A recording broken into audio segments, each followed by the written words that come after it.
बिस्मिल्लाहिर्रहमानिर्रहीम। कैसे हैं भैया आप लोग? रटना नहीं है, समझना है। Syntax book board matric chemistry part 10 halogen part 10 जो है वो हम करने जा रहे हैं। चैप्टर नंबर 15 ओल्ड बुक के मुताबिक और चैप्टर नंबर 5 न्यू बुक के मुताबिक, जिसमें बेसिकली ओल्ड ही चीज़ें हैं। हैलोजन सीरीज़ का पार्ट 10 जो है ये होने जा रहा है। इसमें हम क्या करेंगे, 3 टॉपिक्स जो है हमने इसमें कवर करने हैं। फिज़िकल प्रॉपर्टीज़ हैलोजन की, केमिकल प्रॉपर्टीज़ जो कि ठीक ठाक तगड़ा टॉपिक है, इससे जान मत छुड़ाइएगा। केमिकल प्रॉपर्टीज़ से बच्चे इससे डरते हैं, डरे नहीं, ठीक है। और फाइनली इसके uses of chlorine, uses of chlorine, ये याद रहे। ये जो कुछ है फिज़िकल प्रॉपर्टीज़, केमिकल प्रॉपर्टीज़ और यूजेस, ये क्लोरीन की एलिमेंटल फॉर्म यानी कि क्लोरीन गैस के हैं, ठीक है। क्लोरीन के कंपाउंड्स की बात जो है वो इसके बाद आएगी। अगर आपके पास ओल्ड बुक है तो देखें आपको ये टॉपिक नज़र भी आ रहे होंगे। बुक के मुताबिक चलता हूँ, बुक से इधर उधर मैं कभी भी नहीं होता, सारे टॉपिक्स जो है लेके चलता हूँ बिल्कुल। तो देख लें आप पेज नंबर 274 से ये चल रहा है सिस्टम। 275, 276, 277 और 278 पे जाके ओल्ड बुक के मुताबिक यूजेस ऑफ क्लोरीन गैस जो है इस पे मामला ख़त्म हो जाएगा। और उसके बाद फिर क्लोरीन के कंपाउंड्स की बात आएगी, ठीक है ना। क्लोरीन के कंपाउंड्स की बात आएगी। और मैं देखूं ज़रा, बुक यहीं कहीं होनी चाहिए। क्लोरीन के कंपाउंड्स की बात है, मेरे ख्याल में हाइड्रोक्लोरिक एसिड है, HCl क्लोरीन का कंपाउंड है। तो बहरहाल कॉपी पेंसिल ले लीजिए, लेक्चर को नोट करना है और मुस्कुराते रहना है। केमिस्ट्री और बायोलॉजी दोनों एक साथ ही चल रहे हैं मैट्रिक के, तो आगे पीछे वीडियोस जो है आ जाती हैं। बहरहाल पूरी कोशिश है कि एग्ज़ाम से पहले पहले आप लोगों के ये टॉपिक जो है वो कवर करवा दिए जाएँ। कोशिश कर सकते हैं, बाकी दुआ कीजिए अल्लाह ताला हिम्मत तौफीक दे और वक्त इतना मयस्सर आ जाए कि ये जो है वो टारगेट हमारा अचीव हो जाए। अच्छा, तो उसके बाद ये आ गए हम पेज नंबर 274 पे, फिज़िकल प्रॉपर्टीज़, ठीक है भाई। स्टेट क्या है क्लोरीन की? सॉलिड है, लिक्विड है, गैस है। कलर कैसा है नोट करते जाइए। कलर कैसा है इसका? ग्रीनिश येलो, ग्रीनिश येलो, मतलब ये येलो कलर की है और ग्रीन शेड इसमें आपको नज़र आएगा, या यूँ समझ लीजिए ग्रीन कलर की है, येलो शेड आपको इसमें नज़र आएगा। ये उन कम गैसेस में, ज़्यादातर गैसेस जो हैं इनविजिबल हैं, आपको अपनी आँख से नज़र नहीं आती। ये उन चंद गैसेस में शामिल हैं जिनको आप बाकायदा अपनी आँख से देख भी सकते हैं, ठीक है भाई। और इसके अलावा क्या बात है, इसकी स्मेल की तरफ अगर हम चलें, इसकी स्मेल जो है वो चॉकिंग स्मेल है। चॉकिंग स्मेल, चॉकिंग वर्ड चौक से निकला है। चौक का मतलब होता है दम घुटना, कोई किसी चीज़ का रुक जाना। नालियाँ चौक हो जाती हैं, इसका मतलब ये है कि नालियों में कोई चीज़ फंस गई है, नालियाँ चौक हो गई हैं भाई। तो इसी तरह चॉकिंग स्मेल मतलब जिसमें आपका दम घुट रहा हो, सांस रुक रहा हो, आपका सांस की तरसील ना हो रही हो, ऑक्सीजन आपको सही ना मिल पा रही हो, ठीक है, तो इसकी चॉकिंग स्मेल है। इसके अलावा ये जो है वो इन्फ्लेमेशन, सूजन हो जाती है आपको, इन्फ्लेमेशन, सूजन महसूस होगी आपको। लैब में भी अगर इस क्लोरीन गैस की आप तैयारी कर रहे हैं तो बी केयरफुल के मास्क वगैरह आपको लगा होना चाहिए और प्योरली वेंटिलेटेड लैब होनी चाहिए, मतलब हवा का अखराज जो है वहाँ पर होना चाहिए, खिड़कियाँ दरवाजे खुले होने चाहिए, ठीक है, ताकि ये तैयार होने के बाद फ़ौरन हवा में इधर उधर डिस्पर्स हो जाए।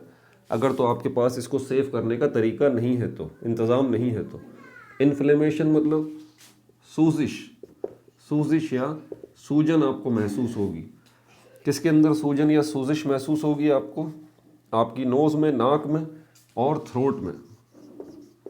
आपकी नाक में और थ्रोट, आपको हलक में जो है वो सूजिश महसूस होगी, ठीक है।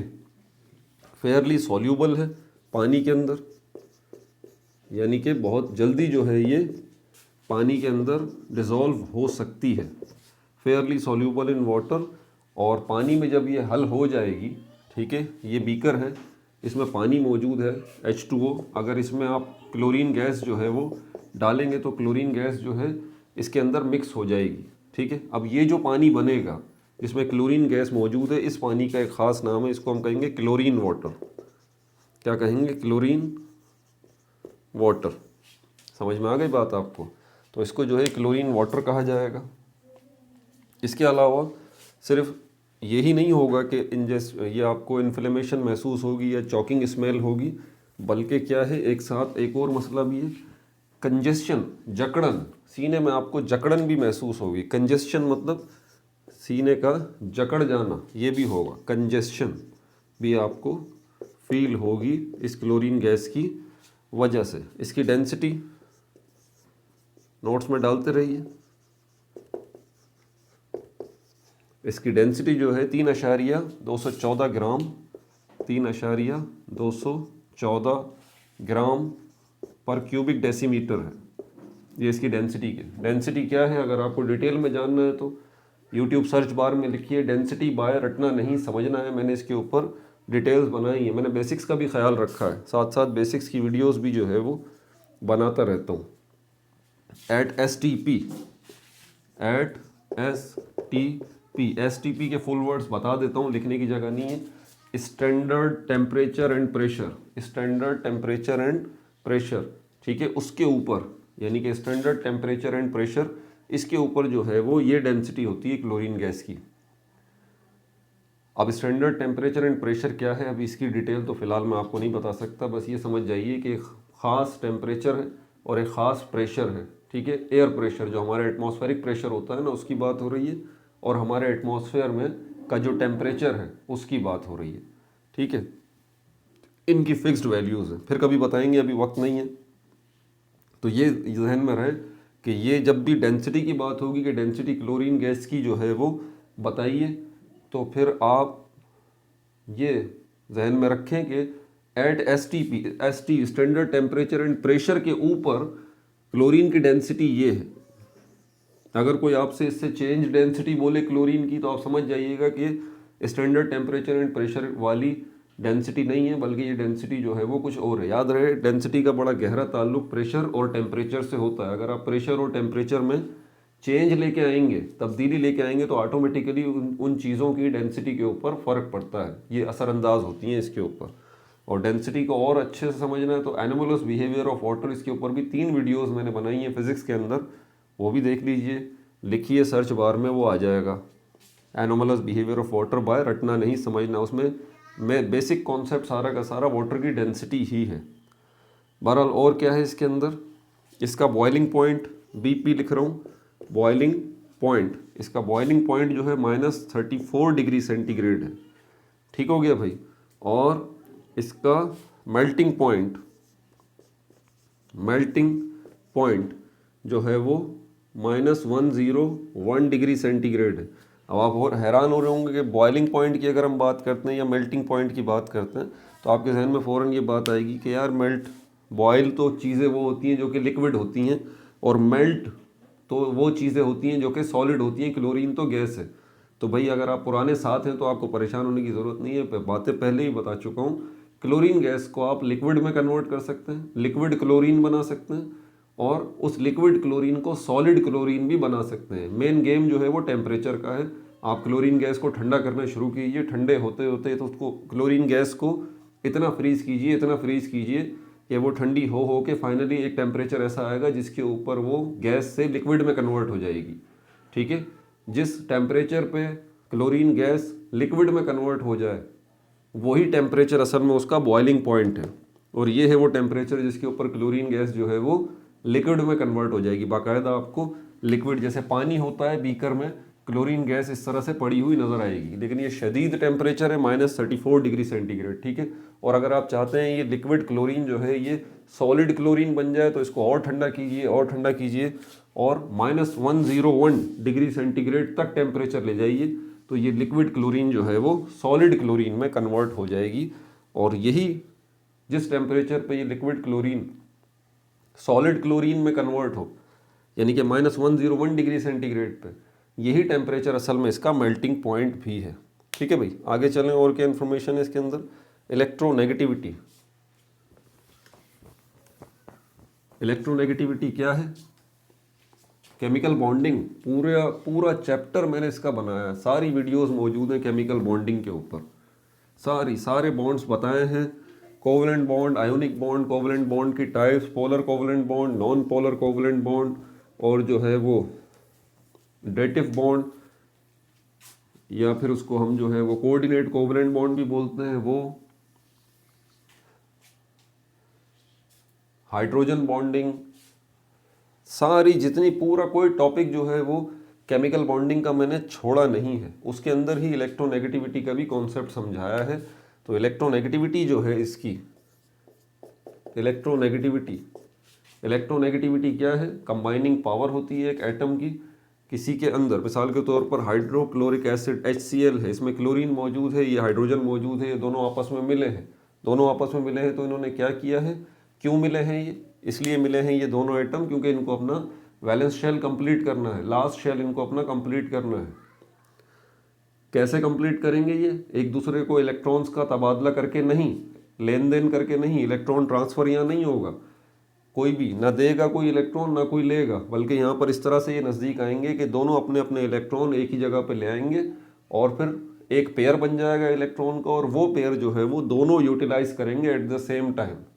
क्लोरीन भी उस इलेक्ट्रॉन के पेयर को यूटिलाइज करेगा और हाइड्रोजन भी करेगा। लेकिन क्लोरीन क्योंकि पावरफुल एटम है, इसलिए इस पेयर को जो कि शेयरिंग की सूरत में बना है इलेक्ट्रॉन्स का, इसको क्लोरीन ज़्यादा अपनी तरफ खींच के रखेगा। और ये जो पावर होती है किसी एटम की, जिसको इस्तेमाल करते हुए कोई एटम इस शेयर्ड पेयर को अपनी तरफ खींच के रखने की कोशिश करता है, चाहे वो पावर ज़्यादा हो जैसे कि क्लोरीन के पास है, चाहे वो पावर कम हो जैसे कि हाइड्रोजन के पास है, इस पावर को जिसकी मदद से शेयर्ड पेयर ऑफ इलेक्ट्रॉन एक एटम अपनी तरफ खींच के रखने की कोशिश करता है, इसको इलेक्ट्रोनेगेटिविटी कहते हैं। इनको कुछ नंबर से रिप्रेजेंट करते हैं, जैसे कि क्लोरीन की इलेक्ट्रोनेगेटिविटी जो है वो 3.0 है। फ्लोरीन मोस्ट इलेक्ट्रोनेगेटिव है, फ्लोरीन उसकी इलेक्ट्रोनेगेटिव वैल्यू 4 है, ये बात याद रखिएगा।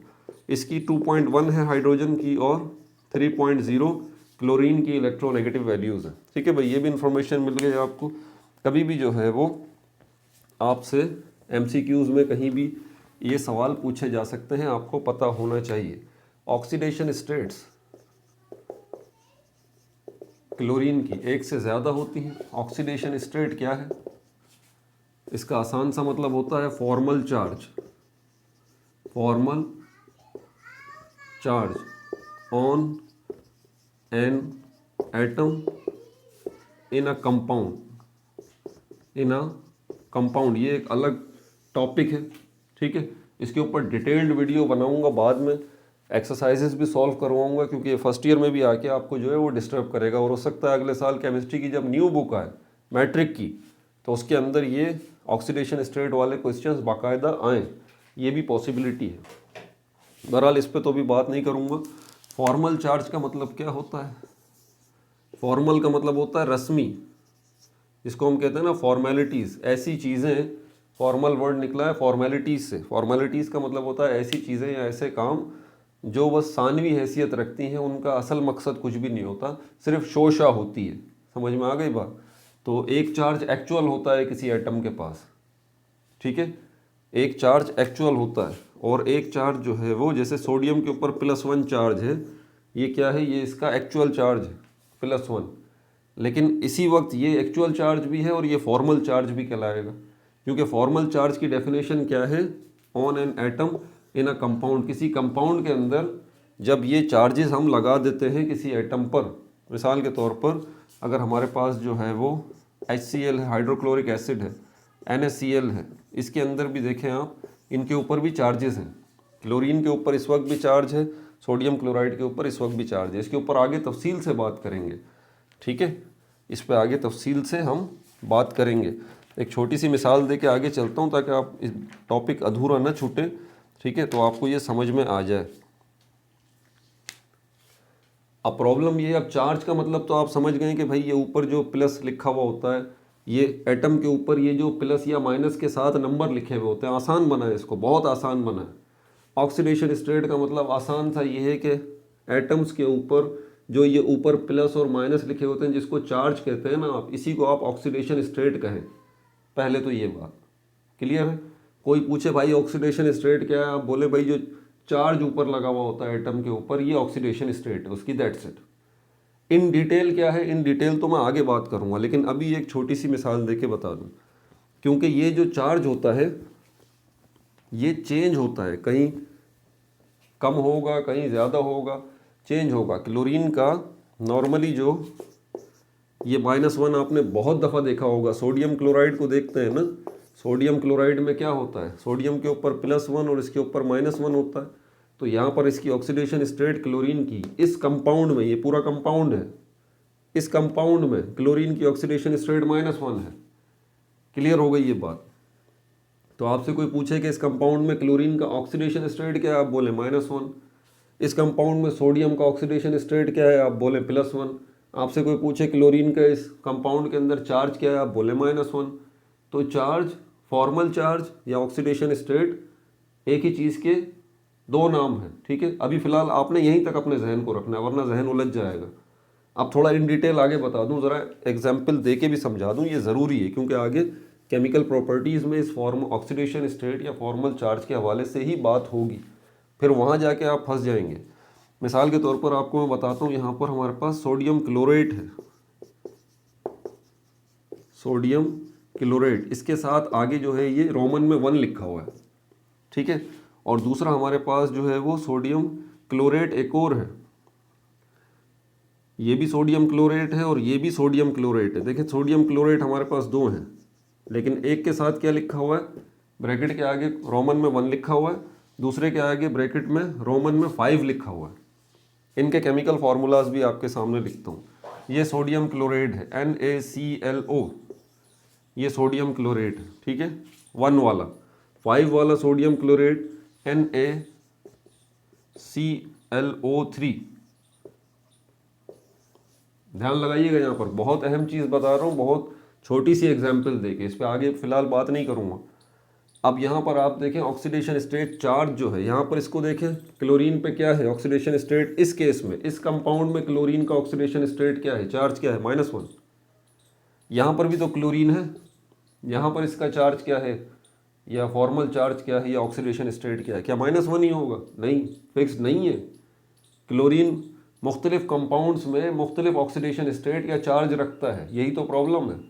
आप यहाँ पर कह सकते हैं कि क्लोरीन का चार्ज जो है वो -1 है या ऑक्सीडेशन स्टेट -1 है, समझ में आ रही है बात। लेकिन इस जगह पर आके जब देखते हैं आप, क्लोरीन ने इस कंपाउंड में शामिल है सोडियम क्लोरेट 1 में, और क्लोरीन इस कंपाउंड में भी शामिल है सोडियम क्लोरेट 5 में, क्या यहाँ पर भी इसके ऊपर क्लोरीन के ऊपर चार्ज -1 होगा, क्या यहाँ पर भी क्लोरीन के ऊपर चार्ज -1 होगा, नहीं, यहाँ पर चार्ज -1 नहीं है। समझ में आ रही है बात। यहाँ पर चार्ज +1 है, यहाँ पर चार्ज क्लोरीन के ऊपर +1 है, यहाँ पर ऑक्सीडेशन स्टेट क्लोरीन की +1 है, यहाँ पर ऑक्सीडेशन स्टेट क्लोरीन की +5 है। हैरान हो गए ये बात सुन के, यहाँ पर चार्ज +1 है, यहाँ पर चार्ज +5 है ऑक्सीडेशन स्टेट। वजह क्या है इसकी, पूरे मॉलिक्यूल को देखना पड़ेगा आपको, और पूरे मॉलिक्यूल के अंदर जो इंडिविजुअल एटम्स हैं आपको उनकी मदद लेनी पड़ेगी। जैसे कि सोडियम, इस केस के अंदर सोडियम के ऊपर जो है वो +1 है, और ऑक्सीजन नज़र आ रहा है आपको, इसमें ये रहा, ऑक्सीजन की भी एक से ज़्यादा ऑक्सीडेशन स्टेट्स होती हैं, याद रहे, ठीक है। इसकी -2 है। मैथमेटिक्स की ज़बान समझते हैं, अभी तो ये तो पता होगा, अगर आपको +4 और -4 एक साथ आ जाए तो ये कैंसिल हो जाते हैं, 0 हो जाता है, जवाब होता है मैथमेटिक्स के अंदर। एग्जैक्टली यहाँ पर भी आपको यही मैथ्स करनी होती है, आपको 0 लेके आना होता है। अब यहाँ पर इस केस के अंदर अगर देखें तो क्लोरीन के ऊपर +1 है, सोडियम के ऊपर भी +1 है, ऑक्सीजन का मैंने बता दिया -2 है ये। तो इस केस के अंदर +1 +1 -2 क्या होगा, +1 +1 +2 -2, ठीक है। दोनों की जमा करेंगे ना, सोडियम की और क्लोरीन की ऑक्सीडेशन स्टेट्स जमा करेंगे आप, तो +2 आ जाएगा, -2 ऑक्सीजन के ऊपर है, ये कैंसिल होके 0 आ जाएगा। ओवरऑल ये पूरा का पूरा मॉलिक्यूल न्यूट्रल है, इसके ऊपर पूरे मॉलिक्यूल पे कोई चार्ज नहीं है। पूरे मॉलिक्यूल की बात कर रहा हूँ, अंदर मौजूद एटम्स की बात नहीं कर रहा। एक एक वर्ड मेरा बड़ा कीमती है, समझ में नहीं आ रही तो वीडियो बैक करके दोबारा सुने। इसी तरह यहाँ पर अगर हम यहाँ पर आते हैं इसमें, अब इस केस को देखें, +5 लगाया हुआ है मैंने क्लोरीन के ऊपर, ऑक्सीडेशन स्टेट यहाँ पर क्लोरीन की +5 है, सोडियम की +1 है, आपको पता है। ऑक्सीजन के 3 एटम हैं, 3 एटम है ऑक्सीजन के, तो एक एटम के ऊपर -2, दूसरे के ऊपर भी -2, तीसरे के ऊपर भी -2। मैथ्स का रूल मत भूलिएगा, क्या करना है, 0 पहुंचाना है। तो ये +1 हो गया सोडियम, क्लोरीन +5 हो गया, +1 और +5 कितना हो गया, सोडियम +1, क्लोरीन +5 कितना हो गया, +6। ऑक्सीजन के 3 एटम हैं, -2, -2, -2, तीनों के ऊपर इसका चार्ज होगा, ऑक्सीडेशन स्टेट होगी ना, टोटल कितना हो जाएगा, -2, -2, -2, -6 हो जाएगा। +6 इस तरह से बना, -6 इस तरह से बना ऑक्सीजन के, -2, -2, -2 कैंसिल हो गया। ओवरऑल चार्ज इस पूरे मॉलिक्यूल पे 0 है। तो बताने का मकसद ये है कि चार्ज अगर हम देखें या ऑक्सीडेशन स्टेट देखें, क्लोरीन का 1 से ज़्यादा है। इस कंपाउंड के अंदर क्लोरीन के ऊपर -1 है, इस कंपाउंड के ऊपर क्लोरीन के ऊपर +1 है, इस कंपाउंड में क्लोरीन के ऊपर +5 है। दोनों के कंपाउंड्स के नाम देख लें, सोडियम क्लोरेट, सोडियम क्लोरेट, है यही बात। ये आगे जाके ये जो लिखा हुआ होता है कॉमा, इसमें रोमन में ब्रैकेट में, ये असल में उसके बता रहा होता है कि उसके अंदर ऑक्सीडेशन स्टेट किसकी क्या है। अब आप बोल रहे होंगे इसका नाम तो सोडियम क्लोरेट है, तो ये 1 जो लिखा हुआ है ये किसकी ऑक्सीडेशन स्टेट को बता रहा है। इतना आपको खुद पता होना चाहिए कि सबसे ज़्यादा ऑक्सीडेशन स्टेट्स जो हैं वो क्लोरीन की है, तो डेफिनेटली नाम भी क्लोरेट पे ख़त्म हो रहा है, क्लोरेट पे, क्लोरेट वर्ड क्लोरीन से निकला है, तो क्लोरीन की ही ऑक्सीडेशन स्टेट की बात हो रही है। इस कंपाउंड में क्लोरीन की ऑक्सीडेशन स्टेट 1 है, और इस कंपाउंड में क्लोरेट के आगे 5 लिखा हुआ है, तो समझ जाइए क्लोरीन की ऑक्सीडेशन स्टेट 5 है। अब +5 होगी या -5 होगी, इस केस के अंदर +1 होगी या -1 होगी, इसके लिए दूसरे एटम्स को देखें, ऑक्सीजन को देखें, सोडियम को देखें। ऑक्सीजन का मोस्ट ऑफ द केसेस में ऑक्सीडेशन स्टेट -2 होता है, तो आप आइडिया लगा लेंगे फ़ौरन कि हाँ यार ये यकीनन -2 होगा, क्योंकि आपके जहन में एक बात होगी, ये करना कि ये करना है किसी न किसी तरह, ये करना है किसी न किसी तरह, फ़ौरन आप प्लस माइनस करना शुरू कर देंगे। और इसी तरह +1, ये सोडियम का तो +1 ही होगा, और भी हो सकती है। मतलब हर एटम, अब ध्यान से सुने, कोई भी एटम है, क्लोरीन का एटम है, हाइड्रोजन का एटम है, ऑक्सीजन का एटम है, ज़्यादातर एटम्स जो हैं मुख्तलिफ कंपाउंड्स में मुख्तलिफ ऑक्सीडेशन स्टेट्स रखते हैं।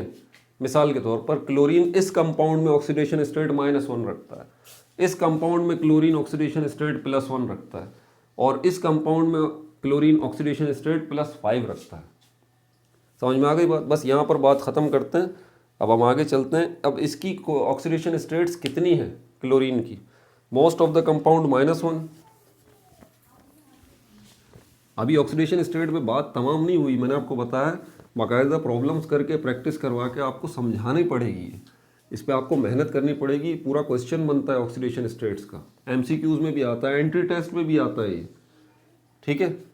तो most of the compound oxidation state इसकी -1 है। ज़्यादातर कंपाउंड्स में क्लोरीन की ऑक्सीडेशन स्टेट क्या है? -1 है, ठीक है भाई। और +1 भी होती है किसी में, अभी जैसे हमने देखा सोडियम क्लोरेट के अंदर +3 भी ऑक्सीडेशन स्टेट होती है, +5 भी ऑक्सीडेशन स्टेट होती है इसकी, और +7 भी होती है, ठीक है।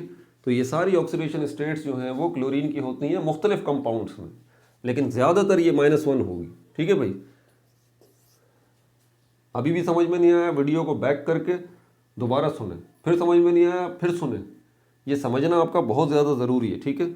आगे चलते हैं, तो फिर ये जो है वो 2.5 टाइम्स हैवियर है क्लोरीन गैस देन एयर। जब मैं एयर की बात कर रहा हूँ तो पूरे मिक्सचर की बात कर रहा हूँ, एयर अकेली गैस का नाम नहीं है, एयर बहुत सारी गैसेस का मजमूआ है। तो जितनी गैसेस एयर में मौजूद हैं उन सबसे ज़्यादा भारी है, उन सबसे 2.5 टाइम्स 2.5 गुना ज़्यादा भारी है क्लोरीन गैस, ठीक हो गई भाई ये बात।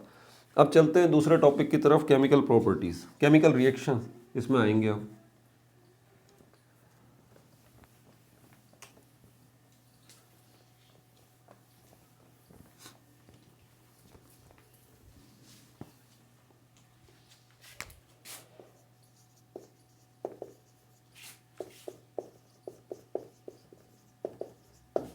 Chemical properties of chlorine gas. इसमें ज़्यादातर केमिकल रिएक्शंस ही होंगी। बुनियादी तौर पर फिजिकल प्रॉपर्टीज़ और केमिकल प्रॉपर्टीज़ होती क्या है? प्रॉपर्टीज़ का मतलब होता है खुसूसियात या क्वालिटीज़। समझ में आ रही है बात आपको? अल्लाह ताला ने जो पूरी कायनात बनाई है ना, पूरी दुनिया जो अल्लाह ताला ने बनाई है, ये इस पूरी दुनिया में क्या है, पूरी कायनात में क्या है? चाँद, सूरज, सितारे, सैयारे और कितनी मखलूक़ात हैं अल्लाह ताला की, जानदार भी हैं, बेजान भी हैं। सब के पास दो किस्म के ख़वास होते हैं, दो किस्म की क्वालिटीज़ होती हैं, दो किस्म की प्रॉपर्टीज़ होती हैं। एक ज़ाहिरी खसूसियात होती हैं, ज़ाहिरी क्वालिटीज़ होती हैं, अपेरेंट होती हैं, वो आप अपनी आँख से देख सकते हैं, हाथ से छू सकते हैं, ज़बान से उसका जायका महसूस कर सकते हैं, कान से उसको सुन सकते हैं, आँखों से उसको देख सकते हैं। जो आपके 5 हवास खमसा, जो 5 सेंसेस हैं आपके, उनमें से किसी एक पर असरअंदाज होती है, वो उसकी ज़ाहिरी खसूसियत होती है। बातिनी खसूसियात होती हैं वो जो छुपी हुई होती हैं। सारी चीज़ों को अल्लाह ताला ने, चाहे वो लिविंग थिंग्स हैं या नॉन लिविंग थिंग्स हैं, ये दो किस्म की खसूसियात दी हैं, ज़ाहिरी खसूसियात और बातिनी खसूसियात। ज़ाहिरी खसूसियात को हम कहेंगे फ़िज़िकल प्रॉपर्टीज़, बातिनी खसूसियात को जो छुपी हुई हैं उसके अंदर, उनको हम कहेंगे केमिकल प्रॉपर्टीज़। समझ में आ रही है बात? ये मार्कर है, दिखने में तो बहुत अच्छा है, ठीक है, लेकिन जब ये काम कैसे करेगा, ये आपको जो नज़र आ रहा है, आप इसको हाथ में पकड़ रहे हैं, बड़ा मजबूत है, और उसके बाद फिर आप इसको आंखों से देख भी रहे हैं, ये इसकी ज़ाहिरी खसूसियात है। बातिनी खसूसियात इसके अंदर छुपी हुई हैं। जब आप इसको इस्तेमाल करेंगे तब जाके पता चलेगा ये कितना जो है वो सही लिखने वाला है। ये इसकी छुपी हुई खसूसियात हैं जो कि केमिकल प्रॉपर्टीज़ हम उनको कहेंगे, आसान ज़बान में, आसान भाषा में। समझ में आ रही है बात आपको? सबके पास होता है। आप मुझे देख लीजिए, मेरी भी फिज़िकल प्रॉपर्टीज़ हैं और केमिकल प्रॉपर्टीज़ हैं। फिज़िकल प्रॉपर्टीज़ वो जो कि मेरा आपको गेटअप नज़र आ रहा है, केमिकल प्रॉपर्टीज़ वो जो कि मैं अंदर से हूँ, मेरा दिल कैसा है, मेरी फीलिंग्स क्या है, इंटरनली मैं अंदर से कैसा इंसान हूँ। बाज़ाहिर तो दिखने में आपको बहुत ही अच्छा लग रहा हूँ, दाढ़ी भी है, अच्छी अच्छी बातें भी कर रहा हूँ, लेकिन हकीकतन में कैसा हूँ ये आपको क्या पता? बात समझ आ रही है? इंटरनली कैसा हूँ ये आपको क्या पता? तो जो मेरी छुपी हुई क्वालिटीज़ हैं वो केमिकल प्रॉपर्टीज़ हैं, और जो मेरी ज़ाहिरी खसूसियात हैं वो मेरी फिज़िकल प्रॉपर्टीज़ हैं, ठीक है। केमिकल प्रॉपर्टीज़ के, इसीलिए अब हम जब केमिकल प्रॉपर्टीज़ की बात करते हैं तो फिर हम केमिकल रिएक्शंस की बात करते हैं, केमिकल रिएक्शंस की बात करते हैं। केमिकल रिएक्शंस होते क्या है, पहले भी कई दफ़ा बताया, ये प्रोसेस है। प्रोसेस मतलब एक्टिविटी है, मतलब काम है। क्या हो रहा है इस काम के अंदर? इस काम के अंदर दो काम हो रहे हैं, ब्रेकिंग और मेकिंग का काम हो रहा है। कौन सी चीज़ ब्रेक हो रही है और कौन सी चीज़ मेक हो रही है? कुछ ब्रेक होगा तो कुछ मेक होगा। मॉलिक्यूल्स, मॉलिक्यूल्स क्या हैं? ग्रुप ऑफ एटम्स हैं। मॉलिक्यूल्स की डेफिनेशन क्या है? Group of atoms. ज़्यादातर बच्चे मॉलिक्यूल और फार्मूला यूनिट में तमीज़ नहीं कर सकते। मिसाल के तौर पर NaCl है, ये आपको मॉलिक्यूल नज़र आ रहा हो क्योंकि ये भी ग्रुप है दो एटम्स का, नहीं ये फार्मूला यूनिट है।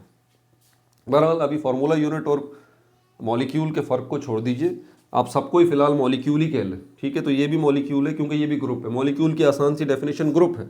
ये भी मॉलिक्यूल है, ये भी मॉलिक्यूल है, ये भी मॉलिक्यूल है, क्योंकि सब में दो दो एटम्स हैं।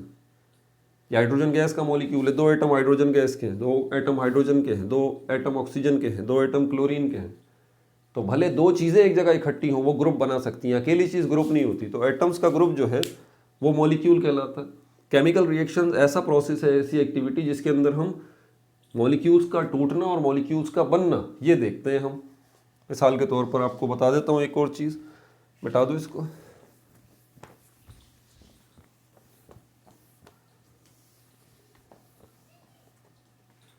वाटर बनाते हैं आप, वाटर किससे रिप्रेजेंट किया जाता है? H2O, हाइड्रोजन और ऑक्सीजन। हाइड्रोजन के एटम्स जो हैं, कितने एटम्स हैं? दो एटम हाइड्रोजन और हाइड्रोजन ये मिलेंगे और एक ऑक्सीजन का एटम मिलेगा। यही बात है ना, तभी जाके ये वाटर का मॉलिक्यूल बनेगा। तो ये एटम्स जो है वो आएंगे कहाँ से? फैक्ट्रियों में थोड़ी ना बन रहे हैं, दुकानों पे थोड़ी ना मिल रहे जहाँ से आप उनको उठा के ले आएंगे, नहीं। ये किसी मॉलिक्यूल का हिस्सा होंगे। ध्यान से सुन लीजिए, ये हाइड्रोजन, ये हाइड्रोजन, ये ऑक्सीजन किसी मॉलिक्यूल का हिस्सा होंगे। वहाँ से उन मॉलिक्यूल को तोड़ना पड़ेगा, उन मॉलिक्यूल्स को तोड़ना पड़ेगा, ब्रेक करना पड़ेगा, वहाँ से इनको निकालना पड़ेगा और फिर इनको नए तरीके से जोड़ना पड़ेगा, तब जाके ये वाटर का मॉलिक्यूल बनेगा। मिसाल के तौर पर H ये बनता है हाइड्रोजन और ऑक्सीजन। केमिकल इक्वेशन बन गई, मैं इसको भी बैलेंस नहीं कर सकता, इतना टाइम नहीं है। तो ये क्या है? क्या ये मॉलिक्यूल नहीं है? क्या ये ग्रुप नहीं है दो एटम्स का? ये क्या है? क्या ये मॉलिक्यूल नहीं है? क्या ये ग्रुप नहीं है दो एटम्स का? ये टूटेंगे, ये टूटेंगे, ये हाइड्रोजन और हाइड्रोजन एटम्स में टूटेगा, ये ऑक्सीजन और ऑक्सीजन एटम्स में टूटेगा, और दोबारा ये नई शक्ल में फिर ये मिलेंगे। ये एक ऑक्सीजन का एटम दो हाइड्रोजन के एटम से मिलके फिर ये बनाएगा H2O। तो मॉलिक्यूल क्या टूटा नहीं? टूटा। मॉलिक्यूल क्या बना नहीं? बना। ये क्या है? मॉलिक्यूल। ये क्या है? मॉलिक्यूल। ये क्या है? मॉलिक्यूल। ये पूरी क्या है? Chemical equation. क्या हो रहा है यहाँ पर? केमिकल रिएक्शन हो रहा है। क्यों? क्योंकि मॉलिक्यूल्स ब्रेक हो रहे हैं, मॉलिक्यूल्स मेक हो रहे हैं। ये मॉलिक्यूल्स ब्रेक होंगे तो ये मॉलिक्यूल मेक होगा। समझ आ गई बात? और ये सारा का सारा जो काम हो रहा है, क्या ये आपकी आंख के सामने हो रहा है? क्या आप इसको देख सकते हैं? नहीं, आप देख तो नहीं सकते। इंटरनली हो रहा है ना, इंटरनली हो रहा है, बातिनी हो रहा है, छुप के हो रहा है, आपकी नज़र से पोशीदा है, आपके सेंसेस इनको डिटेक्ट नहीं कर सकते। आप रिजल्ट सिर्फ देख सकते हैं। आप पानी को देख सकते हैं, लेकिन पानी बना कैसे, ये जो मिले आपस में एटम, इन एटम्स को मिलते हुए नहीं देख सकते आप रिजल्ट देख सकते हैं एटम के मिलने का। तो ये जो क्वालिटीज़ यहाँ पर छुपी हुई हैं, पोशीदा छुपी हुई हिडन प्रॉपर्टीज़ जो हैं, ये हाइड्रोजन गैस की और ऑक्सीजन गैस की, कि ये इस तरह से मिलते हैं आपस में, ये सारी की सारी केमिकल प्रॉपर्टीज़ कहलाती हैं। बहरहाल मैंने इसको थोड़ा सा एक्सप्लेन करने की कोशिश की है, इसीलिए यहाँ पर हम केमिकल रिएक्शंस जो है वो लेते हैं, केमिकल रिएक्शंस की बात करते हैं जब हम केमिकल प्रॉपर्टीज़ की बात करते हैं। अब मैं बहुत तेज़ जाऊँगा, ठीक है, ताकि हम इसको फिनिश करें। यहाँ chemical properties of chlorine 10 headings में डिवाइड है। ये केमिकल प्रॉपर्टीज़ आपको पहले ही बता दूं। हाइड्रोजन के साथ देखेंगे केमिकल रिएक्शन इसका, हाइड्रोजन के साथ इसका केमिकल रिएक्शन देखेंगे, ठीक है, रिएक्शन विद हाइड्रोजन, और उसके बाद रिएक्शन विद नॉन मेटल्स। आपके पास बुक यकीनन होनी चाहिए, ओल्ड बुक पुरानी, पेज नंबर 274 से 275 पे आ जाइए, 276। तो यहाँ पर आपको नज़र आ रहा होगा, हेडिंग्स है बाकायदा, ये चल रही हैं। रिएक्शन विद नॉन मेटल्स है, एडिशन रिएक्शंस हैं, उसके बाद सब्स्टिट्यूशन रिएक्शंस हैं, ऑक्सीडेशन एंड ब्लीचिंग एक्शन है, फिर reaction of chlorine with alkalis है, रिएक्शन विद अमोनिया है, रिएक्शन विद लाइम वाटर है। तब जाके यहाँ पर 9 हेडिंग्स में ये केमिकल प्रॉपर्टीज़ इसकी तमाम होती हैं। बहरहाल चलते हैं डायरेक्टली। हाइड्रोजन गैस बाज़ार से मिलती है, आप ले आइए, और क्लोरीन गैस जो है वो भी बाज़ार से मिलती है, ले आइए। 2 किस्म की गैसेस हैं। ऑब्वियस सी बात है, आपको शॉपर में डाल के तो ये गैसेस देंगे नहीं, गैसेस एक जगह पर रुक नहीं सकती, ये उड़ जाती हैं। तो आपको बंद डब्बों में, बंद बर्तनों में, बंद बोतलों में ये दोनों गैसेस जो है वो आपको दी जाएंगी। ये लीजिए भाई। अब आपने क्या करना है, इन दोनों गैसेस को एक बंद डब्बे में रखना है, क्योंकि ये उड़ सकती हैं। तो ये टेक्निक होती है, लैब में आसानी से ये काम किया जा सकता है, ये कर लेते हैं। बहरहाल इन दोनों गैसेस को जब आप एक जगह पर इकट्ठा करेंगे तो उसके नतीजे में हाइड्रोक्लोरिक एसिड बनेगा, गैस की शक्ल में। जी लिखा हुआ है, गैस की शक्ल में। लेकिन सिर्फ मिलाने से बात नहीं बनती। अगर आप चाय बनाना चाहते हैं तो चाय किससे बनती है? चीनी, दूध, चीनी, पत्ती, दूध और पानी, इससे मिलके बनती है ना। तो फिर इनको मिला दीजिए, क्या होगा? अम्मी से पिटाई होगी आपकी।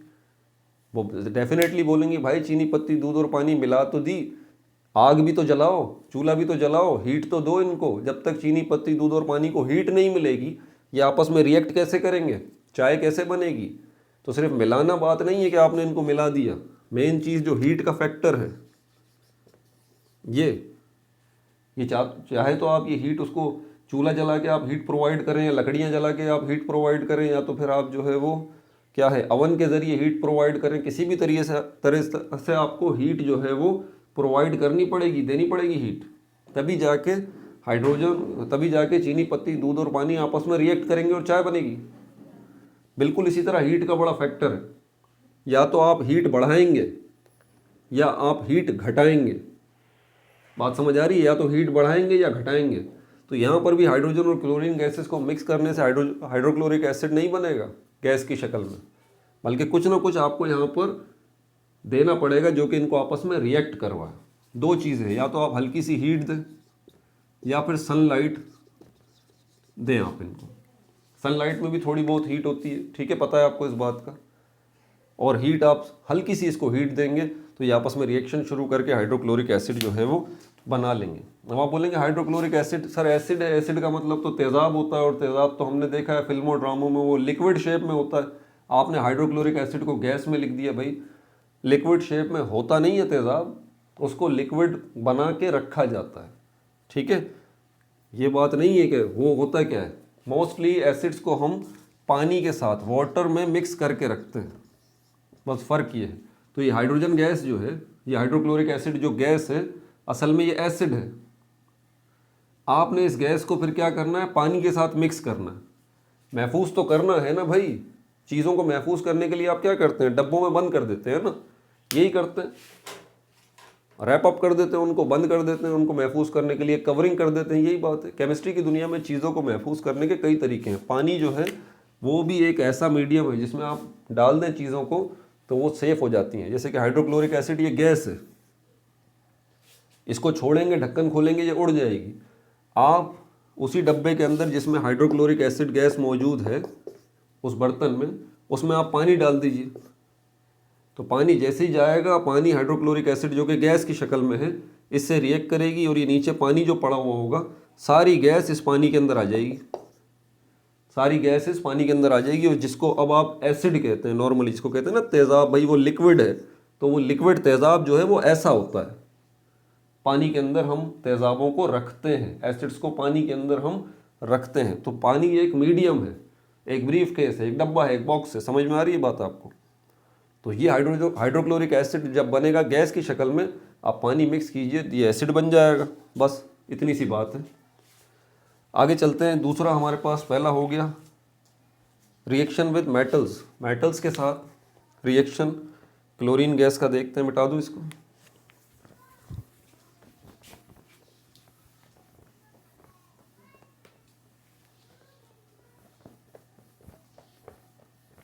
मेटल्स किन चीज़ों को कहा जाता है? हर चीज़ मेटल नहीं होती। आप कहेंगे जो सॉलिड चीज़ें हैं वो मेटल है, नहीं, ऐसी बात नहीं है।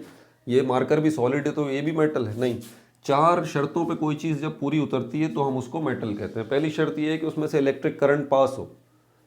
तो आप कहेंगे सर पानी के अंदर से भी इलेक्ट्रिक करंट तो गुजर जाता है, तो पानी भी मेटल हो गया? नहीं भाई, एक शर्त पूरी हुई है, अभी एक शर्त और बाकी है, 3 शर्तें और बाकी हैं। पहली शर्त ये है कि वो चीज़ जो उसमें से इलेक्ट्रिक करंट पास हो। दूसरी शर्त ये है कि उस चीज़ से आप तारें बना सकते हैं, वायर्स बना सकते हैं, जिसको हम कहते हैं कि वो डक्टाइल होना चाहिए। तीसरी शर्त ये है कि वो चीज़ जो है ना मैलिएबल होनी चाहिए। मैलिएबल मतलब उससे शीट्स बन सकती हैं। और चौथी शर्त ये है कि उस चीज़ को जब आप काटें, फ्रेशली कट करें, तो वो शाइन करे। ये चारों शर्तें कि इलेक्ट्रिक करंट उसमें से पास हो जाए, उस चीज़ से हम वायर्स बना सकते हो, उस चीज़ से हम शीट्स बना सकते हो, और उस चीज़ को जब काटें तो वो शाइन करे। जो चीज़ भी ये चारों क्वालिटीज़ जो हैं वो रखती है उसको मेटल कहते हैं। आयरन जो है उसके पास ये चारों क्वालिटीज़ है, इसीलिए आयरन मेटल है। गोल्ड है, सिल्वर है, कॉपर है, सब ये चारों शर्तें पूरी करते हैं, इसलिए सब जो है वो मेटल है। तो यहाँ पर हम मेटल्स की बात जा रहे हैं। मेटल्स के साथ अगर क्लोरीन गैस रिएक्ट करेगी तो उसके नतीजे में क्या होगा? क्लोरीन गैस तकरीबन सारे मेटल्स के साथ रिएक्ट करती है। जैसे कि सोडियम के साथ भी रिएक्ट करेगी क्लोरीन गैस, जिंक जो है उसके साथ भी रिएक्ट करेगी। एंटीमनी कहा जाता है, इसका सिंबल है Sb, इसके साथ भी क्लोरीन गैस रिएक्ट करेगी।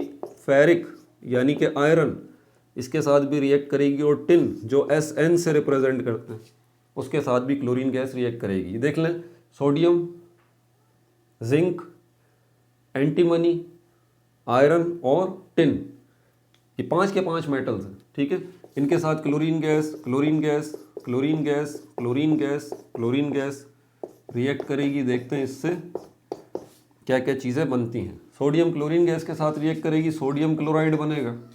सोडियम जो है वो जिंक के साथ रिएक्ट करेगी तो जिंक क्लोराइड बनेगा। सोडियम जो है वो एंटीमनी के साथ रिएक्ट करेगी तो एंटीमनी क्लोराइड बनेगा। ठीक है, इसके साथ जो है वो 3 आएगा। और क्लोरीन गैस जो है वो आयरन के साथ रिएक्ट करेगी तो फेरिक क्लोराइड बनेगा। और क्लोरीन जो है वो टिन के साथ रिएक्ट करेगी तो स्टेनिक क्लोराइड बनेगा। स्टेनिक क्लोराइड, स्टेनिक क्लोराइड बनेगा। इसका फॉर्मूला लिख देता हूँ, SnCl4, इसको कहते हैं स्टेनिक क्लोराइड। स्टेनिक क्लोराइड। समझ में आ गई बात। बैलेंस मैंने नहीं किए हैं इनको क्योंकि इतना टाइम नहीं है बैलेंस करने का। कलेक्टिवली इन सारे कंपाउंड्स को हम क्या नाम देते हैं, हम कहते हैं क्लोराइड्स। क्लोराइड्स ये सब के सब क्या कहलाएंगे, कलेक्टिवली क्लोराइड्स कहलाएंगे, क्योंकि सबके नाम के साथ देख लें, sodium chloride, zinc chloride, antimony chloride, ferric chloride और टिन क्लोराइड या स्टेनिक क्लोराइड, सबके साथ क्लोराइड नाम आ रहा है, तो इन सबको हम एक नाम दे सकते हैं कि सब क्लोराइड्स हैं। ठीक है भाई, आगे चलते हैं। नॉन मेटल्स के साथ भी रिएक्ट करता है क्लोरीन, बिल्कुल करता है।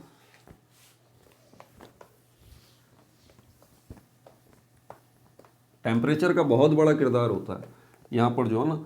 नॉन मेटल्स में हमारे पास फॉस्फोरस के साथ ही, फॉस्फोरस नॉन मेटल है और सल्फर, दो एग्जाम्पल हम देखेंगे नॉन मेटल्स की शक्ल में। नॉन मेटल्स में हम दो एलिमेंट्स को देखेंगे, एक सल्फर को देखेंगे, फॉस्फोरस को देखेंगे और सल्फर को देखेंगे। फॉस्फोरस के दो केसेस हम देखेंगे यहाँ पर। फॉस्फोरस रिएक्ट कर रहा है क्लोरीन गैस के साथ तो कुछ बन रहा है, फॉस्फोरस जो है वो फिर क्लोरीन गैस के साथ रिएक्ट कर रहा है तो कुछ बन रहा है, और सल्फर जो है वो क्लोरीन गैस के साथ रिएक्ट कर रहा है तो कुछ बन रहा है। अब आप बोल रहे होंगे फॉस्फोरस फॉस्फोरस क्लोरीन क्लोरीन एक ही चीज़ बनेगी दोनों इक्वेशंस में, सर ने फिजूल में 2 दफ़ा लिख दिया। नहीं, ऐसी बात नहीं है, ऐसी बात नहीं है। आप जब इसको नॉर्मली हीट करेंगे फॉस्फोरस को क्लोरीन के साथ, तो यहाँ से बनेगा फॉस्फोरस ट्राइक्लोराइड, फॉस्फोरस ट्राइक्लोराइड। ये फॉस्फोरस ट्राइक्लोराइड जो है वो कलरलेस लिक्विड है, इसका कोई कलर नहीं होता, ये कलरलेस लिक्विड है। जब भी आप क्लोरीन गैस को और फॉस्फोरस को आपस में रिएक्ट कराएंगे उसके नतीजे में क्या बनेगा, एक कलरलेस लिक्विड बनेगा। उसका केमिकल नाम क्या है, फॉस्फोरस ट्राइक्लोराइड। यहाँ पर जो आपने क्लोरीन की मिकदार रखी है वो नॉर्मल रखी है, नॉर्मल क्लोरीन जो है, लेकिन मिसाल के तौर पर यहाँ पर क्लोरीन जो 50% जो है वो क्लोरीन है और 50% जो है वो फॉस्फोरस है। ठीक है, दोबारा जब आप इनको मिलाएं 50% आप जो है, अब आप ऐसा करें 20% फॉस्फोरस रख दें, 20% फॉस्फोरस, या परसेंट को छोड़े मैं अगर किलो में कह दूं 50 किलो फॉस्फोरस रख दें, 50 किलो क्लोरीन गैस रख दें, आसान हो गया। तो दोनों का वजन बराबर हो गया, इनको हीट करें, कलरलेस लिक्विड बन जाएगा phosphorus trichloride. Phosphorus try means 3 chloride, और फॉस्फोरस और क्लोरीन को जब आप रिएक्ट करें तो 20 किलो फॉस्फोरस रखें और 80 किलो जो है वो आप क्लोरीन गैस रखें। एक्सेस का मतलब होता है बहुत ज़्यादा मिकदार में, बहुत ज़्यादा मिकदार में आप क्लोरीन गैस को रखें, फॉस्फोरस को कम मिकदार में रखें। ऐसा जब आप करेंगे और हीट देंगे, हीट और यहाँ पर एक्सेस लिख देता हूँ, उसके नतीजे में फॉस्फोरस ट्राइक्लोराइड नहीं बनेगा, फॉस्फोरस पेंटाक्लोराइड बनेगा, PCl5, फॉस्फोरस पेंटाक्लोराइड। और ये पेल येलो सॉलिड होता है। ऊपर देखें लिक्विड बना था, पेल येलो सॉलिड बनेगा ये फॉस्फोरस पेंटाक्लोराइड। पेंटा का मतलब होता है 5, ट्राई का मतलब होता है 3, डाई बाई का मतलब होता है 2, मोनो यूनी का मतलब होता है 1, टेट्रा का मतलब होता है 4, हेक्सा हेक्टा मतलब 6, हेक्टा मतलब 7, ऑक्टा मतलब 8, नैनो मतलब 9, डिका मतलब 10। ये यूनानी गिनती है, ग्रीक काउंटिंग है ये। ठीक है, क्लोरीन जब सल्फर के साथ रिएक्ट करेगी तो उसके नतीजे में सल्फर मोनोक्लोराइड बनेगा, S2Cl2। ये क्या है, सल्फर मोनोक्लोराइड। सब चीज़ें लिख नहीं सकता तो आप सिर्फ सुन लीजिए, सुन के भी आप लिख सकते हैं, सल्फर मोनोक्लोराइड इसका नाम है। और ये क्या है, ये सल्फर मोनोक्लोराइड ये येलो लिक्विड है, येलो लिक्विड। क्या है ये, येलो लिक्विड है। ठीक है भाई, आगे चलते हैं एडिशन रिएक्शंस की तरफ। नोट्स में डालते रहिए सारी चीज़ें।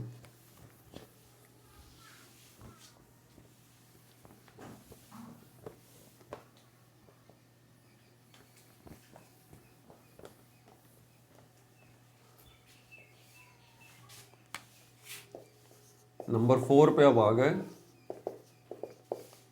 Addition reaction.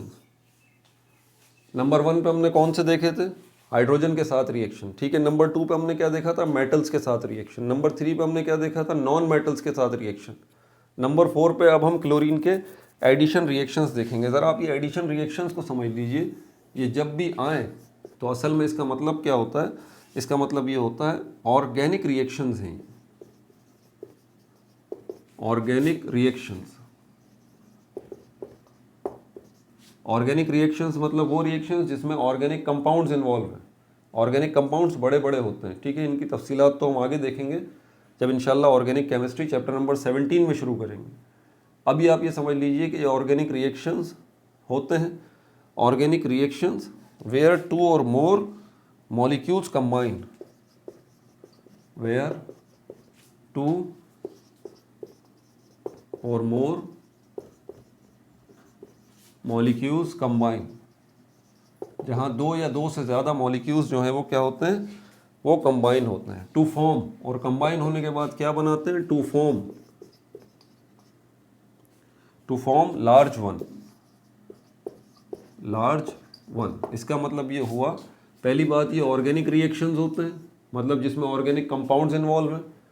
वेयर, जहाँ पे क्या हो रहा है, दो या दो से ज़्यादा मॉलिक्यूल्स जो हैं वो क्या हो रहे हैं, कंबाइन हो रहे हैं, मिल रहे हैं, और उसके नतीजे में एक बड़ा मॉलिक्यूल जो है वो बन रहा है। ये जो बड़ा मॉलिक्यूल बन रहा है ना, इसको बाकायदा एक नाम दिया जाता है, इसको कहते हैं एडक्ट। एडक्ट कहा जाता है। एमसीक्यूज में क्वेश्चंस जो है वो आ जाते हैं। तो यहाँ पर हम देखते हैं कि हमारे पास इथेन है, CH2 डैश डबल बनेंगे, ये डबल बॉन्ड को रिप्रेजेंट करते हैं, 2 डैश, और CH2 ये इथेन गैस का मॉलिक्यूल है, इथेन। इसके साथ किसको रिएक्ट करा रहे हैं हम, क्लोरीन गैस को रिएक्ट करा रहे हैं, ठीक है। दो मॉलिक्यूल्स कंबाइन हो रहे हैं, एक मॉलिक्यूल कौन सा है, ऑर्गेनिक मॉलिक्यूल है, ठीक है। ये आपस में रिएक्ट कर रहे हैं, उसके नतीजे में जो चीज़ बन रही है वो CH2 सिंगल कोवलेंट बॉन्ड आपको नज़र आ रहा है, ये एक लकीर की सूरत में सिंगल कोवलेंट बॉन्ड। इसके ऊपर सिंगल कोवलेंट बॉन्ड और होगा, और इसके साथ होगा Cl और Cl।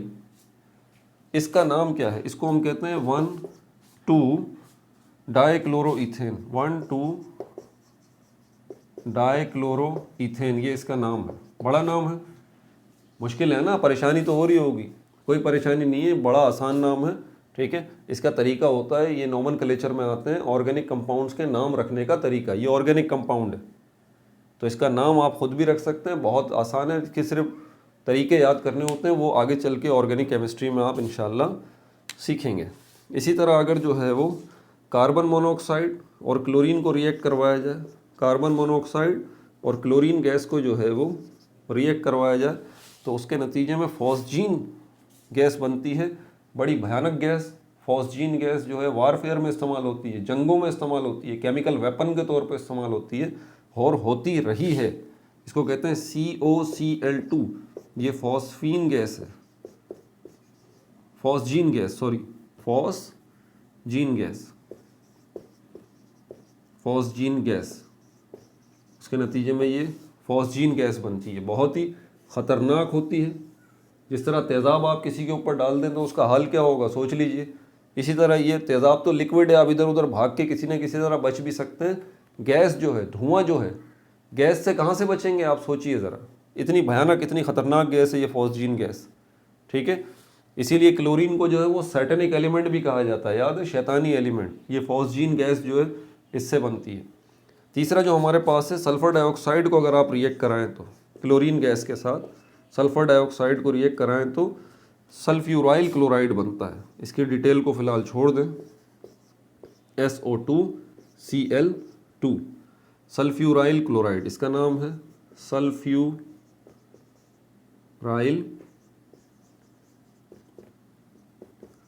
क्लोराइड। पढ़ना सीखें आप, ये केमिकल फार्मूलाज जो हैं, केमिकल कंपाउंड्स जो हैं, इनको पढ़ना आना चाहिए आपको।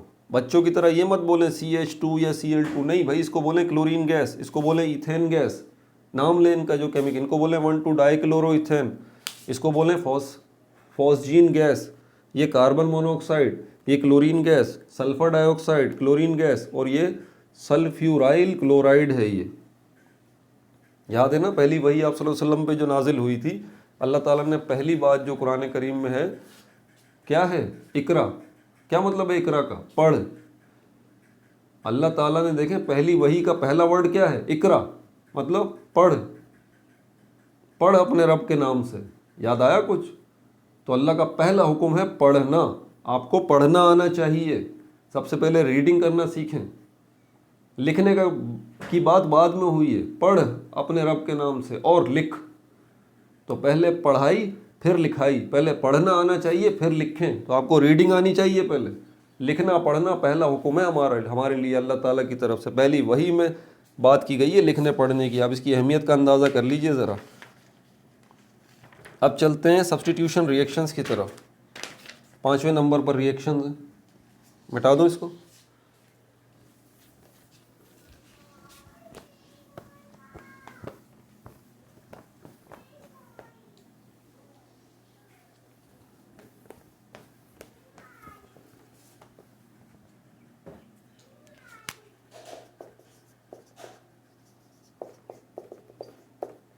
सब्स्टिट्यूशन रिएक्शन,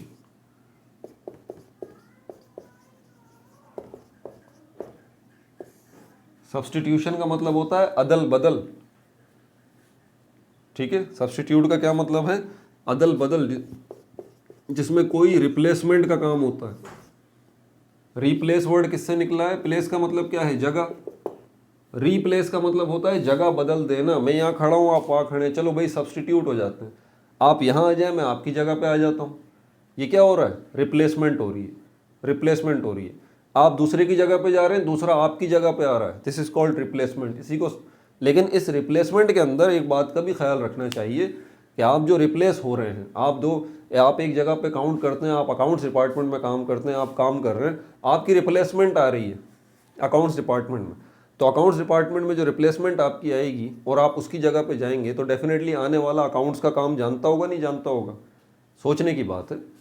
ऐसे थोड़ी कि आप जो है वो एक ट्रक ड्राइवर को बोलेंगे ट्रक ड्राइवर आपकी रिप्लेसमेंट करेगा, आप अकाउंट्स का काम करना जानते हैं, और एक ट्रक ड्राइवर जो है वो आके आपकी जगह आ जाएगा और आप ट्रक ड्राइवर की जगह पे चले जाएंगे ट्रक चलाने के लिए। भाई ऐसा तो नहीं होगा। तो रिप्लेसमेंट का मतलब होता है सब्स्टिट्यूशन भी, अदल बदल करना। तो जो उसका नेमुल बदल हो, नेमुल बदल इसको कहते हैं। एग्जैक्ट वर्ड देखें, मुझे याद आ गया, नेमुल बदल, जो उसका बदल हो, जो उसकी जगह पर काम भी कर सके। आप अकाउंट्स का काम जानते हैं, तो आपको जो रिप्लेस करेगा वो भी अकाउंट्स का काम जानता होगा, और आप उसकी जगह पर जब जाएंगे तो वो भी उस जगह पर अकाउंट्स का ही काम करता होगा। समझ में आ रही है बात आपको? सब्स्टिट्यूशन रिएक्शन के अंदर ऑक्सीजन जो है वो रिप्लेसमेंट का काम करेगी, रिप्लेस करेगी। कैसे करेगी, इसमें मैं आपको बता देता हूँ। हाइड्रोजन सल्फाइड है प्लस क्लोरीन, इसके साथ यहाँ पर सब्स्टिट्यूट होगी क्लोरीन, यहाँ से किसी एक को निकालेगी, उसकी जगह पे चली जाएगी। ये सल्फ़र जो है इसको रिप्लेस कर देगी क्लोरीन, सल्फ़र की जगह पर क्लोरीन आ जाएगी। ठीक है, इसी तरह पोटेशियम ब्रोमाइड, केमिकल नेम सुन लीजिए, पोटेशियम ब्रोमाइड। इसी तरह पोटेशियम आयोडाइड, इसी तरह मीथेन गैस, और इसी तरह हमारे पास क्या है, ये क्लोरोमीथेन CHCl। दूसरा केमिकल रिएक्शन, तीसरा केमिकल रिएक्शन, चौथा केमिकल रिएक्शन, पांचवा केमिकल रिएक्शन। ठीक है, सबके साथ क्लोरीन गैस रिएक्ट करेगी। Chlorine chlorine chlorine chlorine gas. Hydrogen sulphide के साथ क्लोरीन गैस रिएक्ट करेगी, सल्फर को हटा देगी यहाँ से, और सल्फर की जगह क्लोरीन खुद आ जाएगा। उसके नतीजे में क्या बनेगा, हाइड्रोक्लोरिक एसिड और सल्फर मेटल अलग से मिलेगा आपको। इसी तरह पोटेशियम क्लोराइड बनेगा, और ब्रोमाइड जो है, ब्रोमीन लिक्विड अलग हो जाएगा। ठीक है, ब्रोमीन की जगह क्लोरीन गैस आ जाएगी। इसी तरह क्लोरीन जो है यहाँ पर आयोडीन को रिप्लेस करेगी, हटा देगी आयोडीन को, तो ये बन जाएगा पोटेशियम क्लोराइड। दोबारा बनेगा पोटेशियम क्लोराइड, और आयोडीन बनेगा सॉलिड आपके लिए यहाँ पर। और यहाँ पर मीथेन गैस के साथ अगर रिएक्ट करेगी तो क्लोरो मीथेन गैस बनेगी। यहाँ पर chloro methane gas CH3Cl plus hydrochloric acid, ये बनेगा। और इसी क्लोरो मीथेन गैस के साथ दोबारा आप क्लोरीन गैस को रिएक्ट करेंगे, इसी क्लोरो मीथेन गैस के साथ दोबारा क्लोरीन गैस को रिएक्ट करेंगे, तो उसके नतीजे में डाईक्लोरोमीथेन गैस बनेगी। Dichloromethane gas CH2 Cl2 dichloromethane gas और हाइड्रोक्लोरिक एसिड। ठीक है भाई, नोट्स में डाल दीजिए, मैं साइड में हो गया हूँ। पांचवा जो हमारे पास है ऑक्सीडेशन एंड ब्लीचिंग एक्शन के नाम से।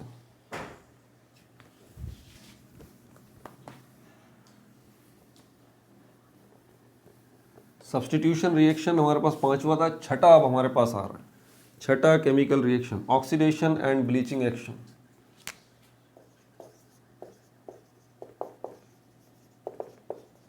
ऑक्सीडेशन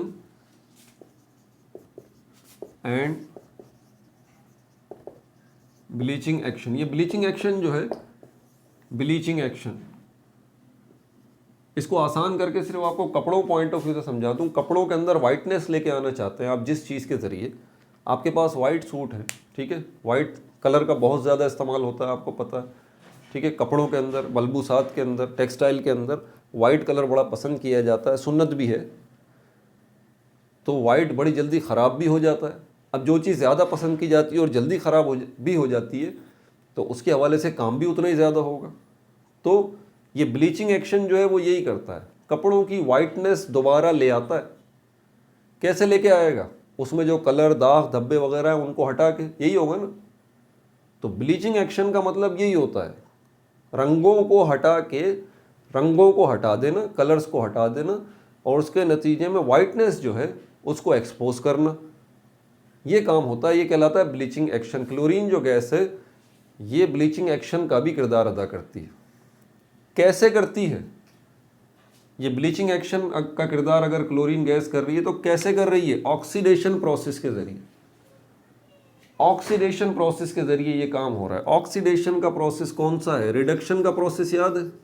इसके ऊपर तफसील से वीडियो बना चुका हूँ पहले भी। ऑक्सीडेशन, रिडक्शन याद है? इसमें मैंने मिस्टेक्स भी की थी 2-3 वीडियोस के अंदर, 4 वीडियोस के अंदर। फिर एक्चुअल वीडियो जो मैंने ऑक्सीडेशन रिडक्शन की बनाई थी उसमें मैंने सबसे पहले उन वीडियोस को भी हाईलाइट किया था, भाई मिस्टेक हो गई मुझसे, ज़रा इसको ठीक कर लीजिए। रिडक्शन रिएक्शन वो होता है जिसके अंदर गेन ऑफ इलेक्ट्रॉन होता है, गेन ऑफ इलेक्ट्रॉन। दूसरा रिडक्शन रिएक्शन किसको कहते हैं? जिसमें गेन ऑफ हाइड्रोजन होता है, गेन ऑफ हाइड्रोजन। और तीसरा रिडक्शन रिएक्शन वो होता है जिसमें लॉस ऑफ ऑक्सीजन होता है। मतलब इन तीनों में से अगर कोई एक भी काम हो रहा हो किसी जगह पर तो आप कहेंगे यहाँ पर रिडक्शन रिएक्शन हुआ है। अगर उस कंपाउंड में इलेक्ट्रॉन उस कंपाउंड में शामिल हुआ है, या उस कंपाउंड में हाइड्रोजन शामिल हुआ है, या उस कंपाउंड से ऑक्सीजन निकल गया है, तो आप क्या कहेंगे? वहाँ उस कंपाउंड में कौन सा रिएक्शन हुआ है? रिडक्शन रिएक्शन हुआ है। इसी का अपोजिट ऑक्सीडेशन है। इसी का अपोजिट जो है वो ऑक्सीडेशन है। इसी का अपोजिट ऑक्सीडेशन है। बड़ा आसान। किसी कंपाउंड में गेन ऑफ इलेक्ट्रॉन हुआ है तो किसी कंपाउंड से लॉस ऑफ इलेक्ट्रॉन भी तो हुआ होगा। सोचने की बात है ना। किसी कंपाउंड के पास जब इलेक्ट्रॉन आया है तो किसी कंपाउंड के पास से इलेक्ट्रॉन गया भी तो होगा। सही बात है ना। तो यहाँ पर जिस कंपाउंड के पास इलेक्ट्रॉन का लॉस होगा तो वहाँ पर आप क्या कहेंगे? यहाँ पर कौन सा रिएक्शन हुआ है? ऑक्सीडेशन का रिएक्शन हुआ है। अगर किसी कंपाउंड के पास गेन ऑफ हाइड्रोजन हुआ है, वहाँ पर हाइड्रोजन उसमें शामिल हुआ है, तो किसी कंपाउंड से हाइड्रोजन का लॉस भी तो हुआ होगा। हाइड्रोजन मार्केट से थोड़ी ना मिल रहा, किसी कंपाउंड के पास ही होगा। तो किसी कंपाउंड में हाइड्रोजन का एडिशन हुआ है तो किसी दूसरी जगह से लाजमी बात है हाइड्रोजन का लॉस भी हुआ होगा। मतलब अगर यहाँ पर हाइड्रोजन का गेन हो रहा है इस कंपाउंड के अंदर तो आप कहेंगे रिडक्शन का रिएक्शन हो रहा है, तो कहीं ऑक्सीडेशन भी तो हुआ होगा, यानी कि लॉस ऑफ हाइड्रोजन भी तो कहीं से हुआ होगा। तो एक कंपाउंड के ऊपर ऑक्सीडेशन होगा तो दूसरे कंपाउंड के ऊपर रिडक्शन होगा। इसी तरह एक कंपाउंड में से अगर ऑक्सीजन निकल रहा है तो दूसरे किसी कंपाउंड के पास वो ऑक्सीजन जाएगा भी। मतलब एक कंपाउंड पे रिडक्शन का रिएक्शन होगा तो दूसरे कंपाउंड पे ऑक्सीडेशन का रिएक्शन होगा। तो यहाँ दूसरे कंपाउंड पे गेन ऑफ ऑक्सीजन होगा। समझ में आ गई बात? गेन ऑफ ऑक्सीजन होगा। आगे चलते हैं। एग्जैक्टली यहाँ पर भी यही काम होने जा रहा है। अब इसकी मज़ीद डिटेल्स में नहीं जाऊँगा, सिर्फ केमिकल इक्वेशंस लिखूँगा, ठीक है, क्योंकि इसके ऊपर मैं इतनी बात बता देना काफ़ी है बस। अगर आपको तफसीली ऑक्सीडेशन रिडक्शन को देखना तो फिर सर्च बार में लिखिए यूट्यूब की ऑक्सीडेशन रिडक्शन बाय रटना नहीं, समझना है, तफसील से आ जाएगी वीडियो, जिसमें मैंने बड़े तफसील से ऑक्सीडेशन रिडक्शन रिएक्शंस को बताया है। सबसे पहले क्लोरीन गैस को, इसके ऊपर ये ज़ीरो जो लगा हुआ है, इस ज़ीरो का मतलब है कि इसके ऊपर ये न्यूट्रल है। ये छोटा सा ज़ीरो जो बना हुआ ना, इसका मतलब ये न्यूट्रल मॉलिक्यूल है।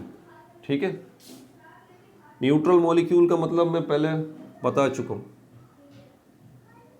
अब यहाँ पर अगर क्लोरीन गैस को आप वाटर में शामिल करेंगे, क्लोरीन गैस को वाटर में शामिल करेंगे, तो उसके नतीजे में हाइपोक्लोरस एसिड बनेगा पानी के अंदर।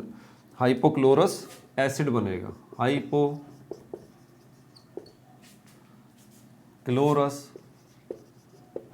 एसिड इस पानी के अंदर बनेगा। ठीक है, दूसरा केमिकल रिएक्शन क्या है? दूसरा केमिकल रिएक्शन ये है कि इसी क्लोरीन गैस को अगर आप पानी के अंदर ऐड करें, पानी में इस क्लोरीन गैस को शामिल करें, और इस क्लोरीन गैस के अंदर ऑलरेडी पहले से ही फेरिक क्लोराइड मौजूद हो, FeCl3, इसको फेरिक क्लोराइड कहते हैं, इसको फेरस क्लोराइड कहते हैं।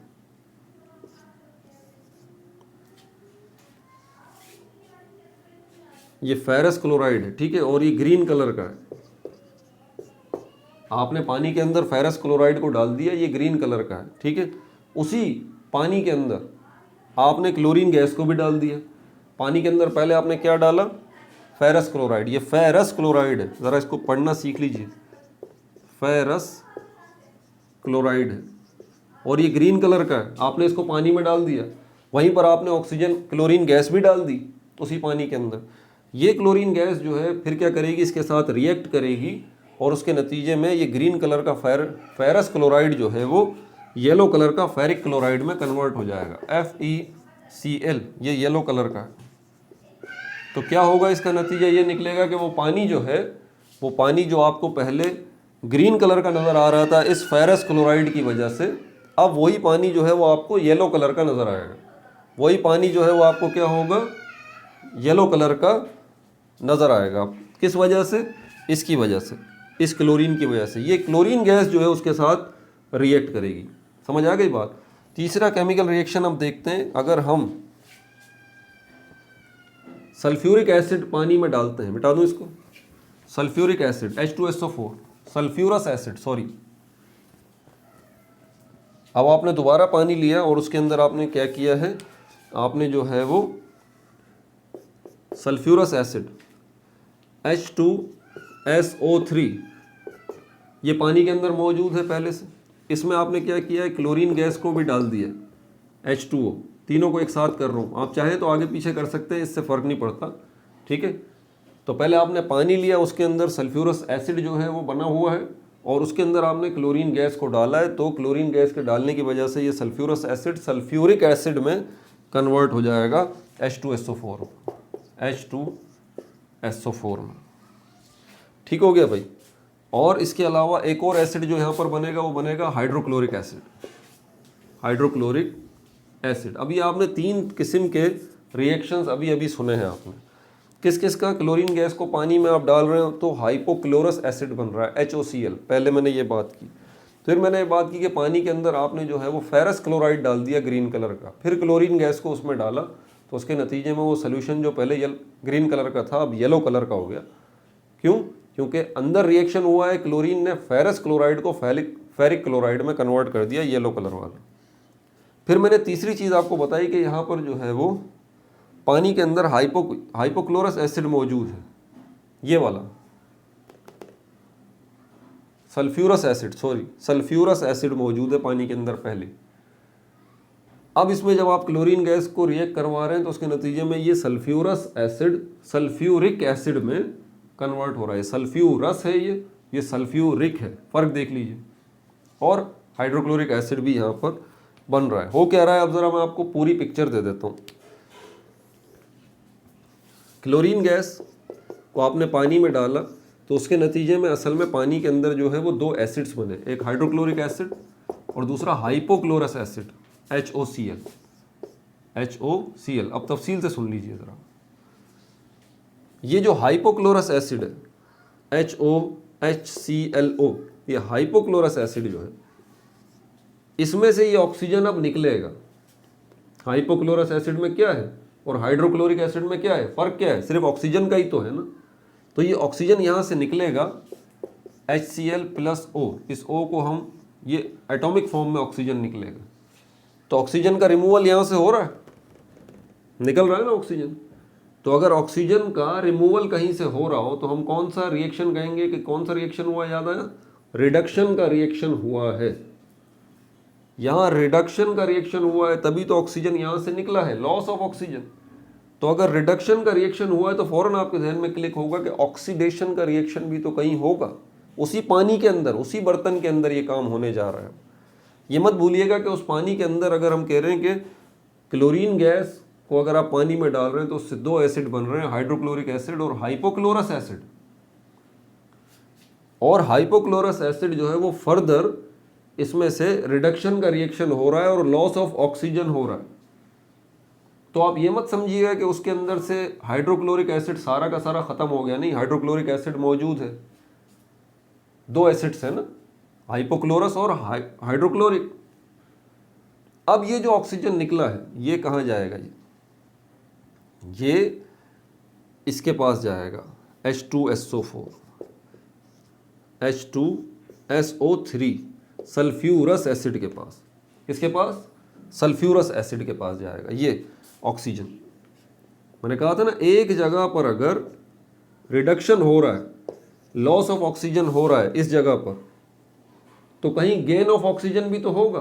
कहीं रिडक्शन हो रहा है तो कहीं ऑक्सीडेशन भी तो होगा। इस जगह पर ऑक्सीडेशन हो रहा है, इस जगह पर ये ये जो हमारे पास सल्फ्यूरस एसिड है, इस तरह से ये सल्फ्यूरिक एसिड में कन्वर्ट होगा H2SO4 में।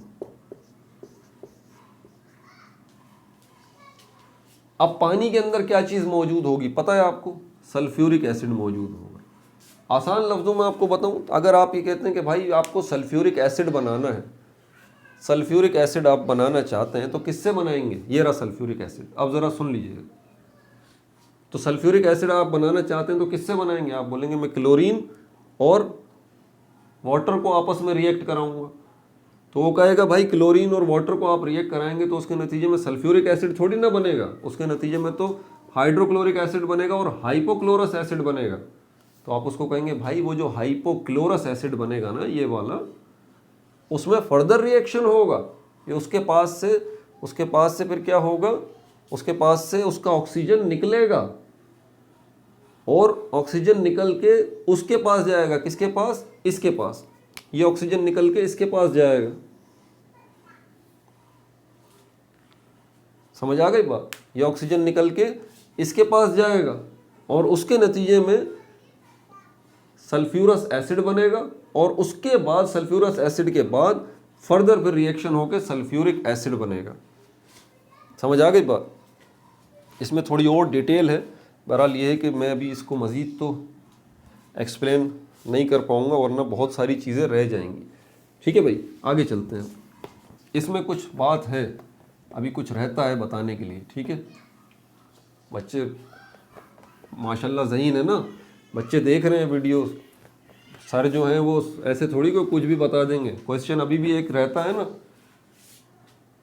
इसी से रिलेटेड एक क्वेश्चन रहता है, हाँ पूछेंगे सर बताएं ज़रा, ऐसे थोड़ी ना जाने देंगे। क्लास टीचर कि स्कूल में पढ़ाने वाले टीचर थोड़ी है बस जो बता दिया यकीन कर लिया और चलेगा, चलो भाई। H2SO4 क्लोरीन गैस आप बोल रहे हैं, क्लोरीन गैस जो है वो वाटर के साथ रिएक्ट कर रही है, ओके फाइन, आखिर में H2SO4 बन रहा है, ओके फाइन, चलो समझ में आ गया। हाइड्रोजन तो आ गया वाटर से, ऑक्सीजन आ गया, ये वाटर से ही आ जाएगा। सल्फर कहाँ से आ गया, आप बोलेंगे सल्फर कहाँ से आ गया सर पानी में, क्या जादू से आ गया सल्फर पानी में। इसमें बात रहती है अभी फ़िलहाल इसको मैं मज़ीद आगे कंटिन्यू नहीं कर सकता वरना तफसीली बात हो जाएगी बहुत ज़्यादा। काफ़ी बड़ी वीडियो पहले ही बन चुकी है। Reaction of chlorine with alkalis, इनकी तरफ चलते हैं। Reaction of chlorine with alkalis. Alkalis किन को कहा जाता है? ग्रुप 1A के, 1A के जितने एलिमेंट हैं जिसमें लिथियम आ जाता है, सोडियम आ जाता है, पोटेशियम आ जाता है, सीजियम आ जाता है, फ्रेंशियम आ जाता है, ये सब के सब जो है वो ग्रुप 1A के एलिमेंट्स कहलाते हैं और इनको हम अल्कलीज भी कहते हैं। तो उसके साथ रिएक्शन देखते हैं ज़रा, क्लोरीन गैस उनके साथ रिएक्ट करेगी। क्लोरीन गैस सोडियम हाइड्रोक्साइड के साथ रिएक्ट कर रही है, उसके नतीजे में क्या चीज़ बन रही है? सोडियम क्लोराइड बन रहा है, ठीक है, और सोडियम क्लोरेट बन रहा है, सोडियम क्लोरेट बन रहा है और वाटर बन रहा है। ये बात याद रखिएगा कि आप स्टार्ट किस तरह से लेंगे इसका। आपने पानी लिया, पानी के अंदर आपने ये सोडियम हाइड्रोक्साइड, जिसको कॉस्टिक सोडा भी कहते हैं, ये सॉलिड फॉर्म में होता है, आपने इस पानी में मिक्स कर दिया। सोडियम हाइड्रोक्साइड जब पानी में मिक्स होगा तो उसके नतीजे में पता है क्या बनेगा? ये बनेगा sodium ion plus hydroxide ion, ये बनेगा। समझ में आ रही है बात?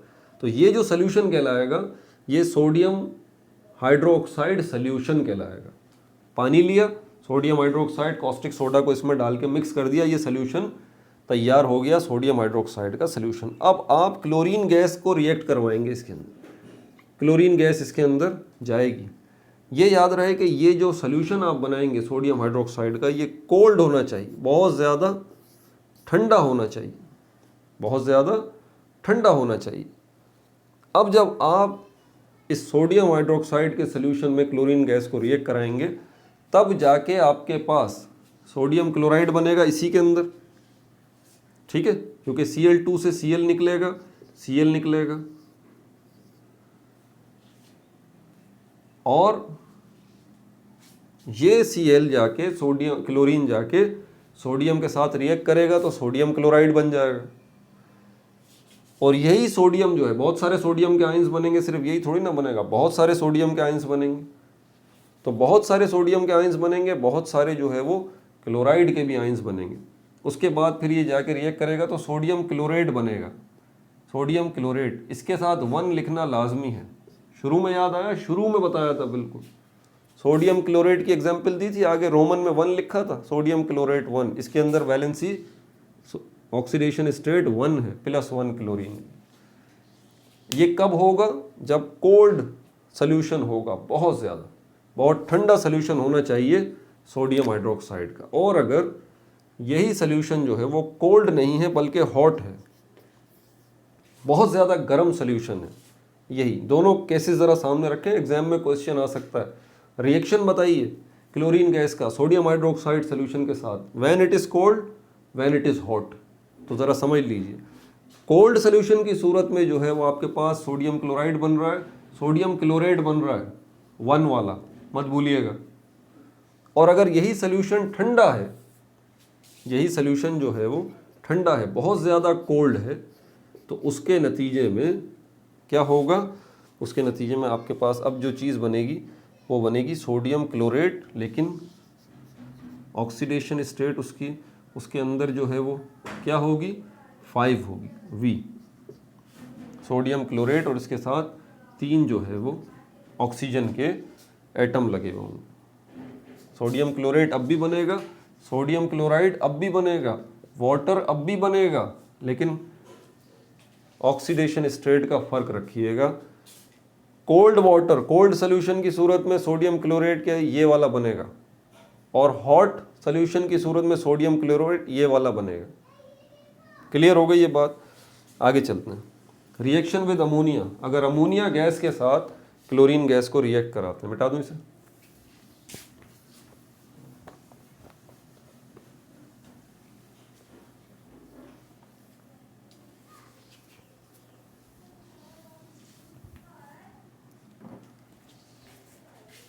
Number 8, reaction with ammonia. Ammonia एक गैस है, NH3 इसका फॉर्मूला है, अमोनिया गैस का फॉर्मूला। अगर अमोनिया गैस के साथ जो है वो रिएक्ट होता है NH3 और क्लोरीन गैस, अमोनिया गैस जो है अगर क्लोरीन गैस के साथ रिएक्ट करती है तो उसके नतीजे में नाइट्रोजन गैस बनेगी और हाइड्रोक्लोरिक एसिड बनेगा, हाइड्रोक्लोरिक एसिड बनेगा। अगर आप इस अमोनिया गैस को जो है वो हाइड्रोक्लोरिक एसिड के साथ रिएक्ट कराते हैं, HCl के साथ, बहुत देर हो गई है। मम्मा बोल रही पापा को बुला लो, बहुत हो गए, बहुत हो गया है। आ रहा हूँ, थोड़ी सी 2-3 बातें रह गई हैं सिर्फ, कर लो। कर ले। पापा मेरी मात। अच्छा भाई, अच्छा ठीक है भाई, मुझे जाना पड़ेगा अब, काफ़ी देर हो गई। मैं 1 घंटे का ही टाइम लेके आया था इन लोगों से, लेकिन शायद 1 घंटे से ऊपर हो गया। अब इसमें कुछ चीज़ें रह गई हैं, इंशाल्लाह वो अगले वीडियो में हम डिस्कस करेंगे। ठीक है, no like no subscribe, only share.